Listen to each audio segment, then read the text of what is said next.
अभी कोई काम किया जा रहा है, उसी शब्द को हम क्या कहेंगे? क्रिया शब्द। क्या कहेंगे? क्रिया शब्द। अभी हम क्या कर रहे हैं? पढ़ा रहे हैं, ठीक। और आप क्या कर रहे हैं? पढ़ रहे हैं। तो दोनों पढ़ने और पढ़ाने का काम कर रहे हैं, ठीक है ना। अभी जब छुट्टी होगी तो जाएंगे, जाना, यह भी एक क्रिया है। क्या है? क्रिया। सो जाएंगे जा करके, वो भी है क्रिया। खाना खाएंगे, वो भी है क्रिया। सुबह में योगा एक्सरसाइज करेंगे, वो भी क्रिया। जिन शब्द से ये लग रहा है कि कुछ न कुछ काम हो रहा है या होने वाला है, तो वहाँ पे हम कहेंगे क्रिया। अब यह क्रिया कितने प्रकार का होता है? दो प्रकार, सकर्मक और अकर्मक। अब कैसे जाने कि सकर्मक कौन है, अकर्मक कौन है? तो कोई भी एक जो भी पहले शब्द है क्रिया का शब्द, ठीक, यानी कि पढ़ना, पढ़ना क्रिया है ना। और उसको हम उसी शब्द से प्रश्न करेंगे, क्यों या किसको लगा करके, उसी क्रिया से। हाँ, तो आदित्य कक्षा में पढ़ रहा है। आदित्य क्या कर रहा है? कक्षा में पढ़ रहा है। हाँ, कक्षा में पढ़ रहा है। कक्षा में पढ़ रहा है। अब अगर प्रश्न यही करे कि आदित्य कहाँ पढ़ रहा है, तो आप क्या कहेंगे उत्तर? कुछ भी नहीं। कक्षा में कहाँ पढ़ रहा है? अभी हम बताए ना, कक्षा में। क्या पढ़ रहा है? कक्षा में हिंदी पढ़ रहा है। अगर हम कहे आदित्य पढ़ रहा है, आपको पता चला कि वो क्या पढ़ रहा है, कहाँ पढ़ रहा है? नहीं। जब हमारे क्रिया का उत्तर मिल जा रहा है कि आदित्य कक्षा में हिंदी पढ़ रहा है, क्या पढ़ रहा है? कक्षा में हिंदी पढ़ रहा है। सकर्मक क्रिया, उत्तर मिल गया। आदित्य पढ़ रहा है। हमको नहीं पता चला कहाँ पढ़ रहा है, क्या पढ़ रहा है, नहीं पता चला। जहाँ उत्तर नहीं मिले वह अकर्मक, और जब उत्तर मिल जाए तो सकर्मक क्रिया, ठीक है ना। अब यह देखिए, यहाँ पे आइए फिर विशेषण। विशेषता जो भी बताने वाले शब्द होते हैं, किसी व्यक्ति की, किसी स्थान की, या किसी के गुण दोष भी हो सकता है, ठीक ना। विशेषता में क्या हो सकता है? गुण दोनों हो सकता है। तुम बहुत अच्छा लिखते हो, तुम्हारी राइटिंग, लिखावट सुंदर है, यह विशेषता तुम्हारे लिखने की है। इनकी भी राइटिंग की विशेषता कहेंगे कि इनकी लिखावट गंदी है, तो इनकी राइटिंग की विशेषता क्या हो गई? गंदी। तो अच्छी और बुरी दोनों तरह की विशेषता हो सकती है, ठीक है ना।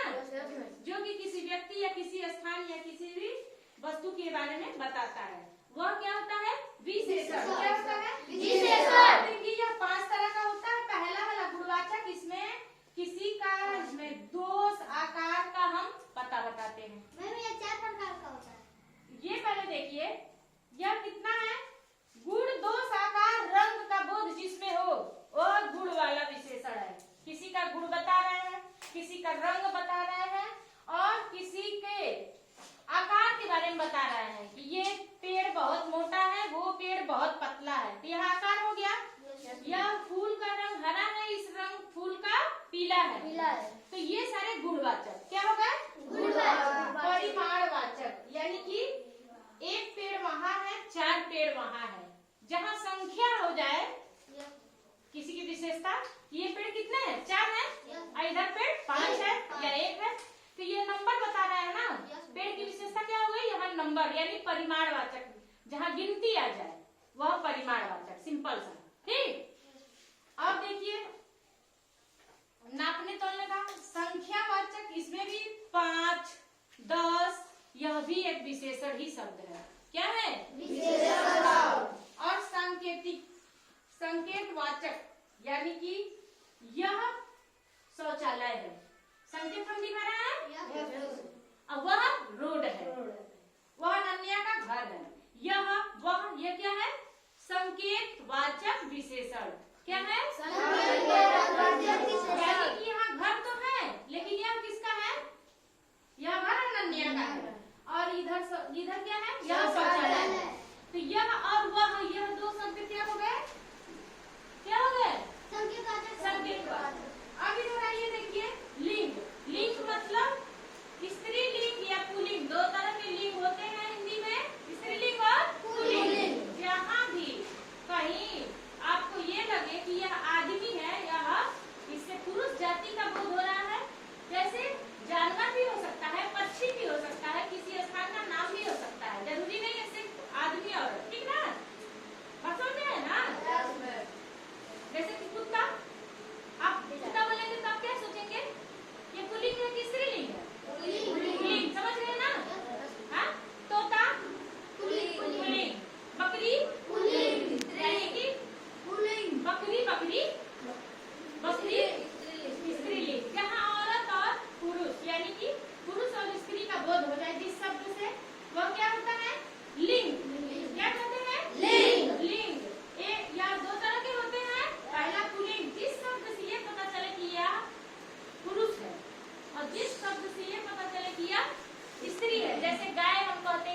कहते हैं। क्या है वो?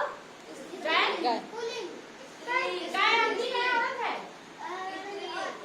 गाय स्त्रीलिंग। तो जिस शब्द से ये पता चल रहा है कि यह स्त्री है, जिस शब्द से ये पता चल रहा है कि यह पुरुष है, वह शब्द पुल्लिंग। और जब यही पता चले कि यह सिर्फ आदमियों का नाम है तो यह पुल्लिंग हो गया। और यहाँ जब पता चले कि यहाँ ये औरतों का नाम है तो उस शब्द को हम कहेंगे स्त्रीलिंग। क्या कहेंगे?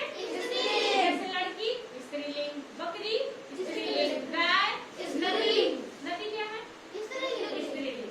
अब देखिए वचन, इसी तरह से एक वचन और बहुवचन। बहुवचन बहुत सारे जब हो जाएंगे तो बहुवचन हो गए। हम यहाँ अकेले खड़े हैं, एक है तो हम एक वचन है, और आप बहुत सारे हैं तो क्या हो गए? बहुवचन। जब संख्या एक है तो एक वचन, और एक से अधिक संख्या है तो बहुवचन। यही इसका उदाहरण है। जैसे कि पत्ता, एक को पत्ता कहेंगे, है ना? और ढेर सारा रहेगा तो बहुवचन। नहीं, उसको कैसे बोलेंगे? पत्ते। और एक अगर है, बकरी कहीं है तो बकरी कहेंगे। अब बहुत सारी रहेंगी तो बकरियां। और एक मोमबत्ती है और बहुत सारा मोमबत्ती लगी तो मोमबत्तियां। ठीक, यही तरीका है इसको, एक वचन और बहुवचन।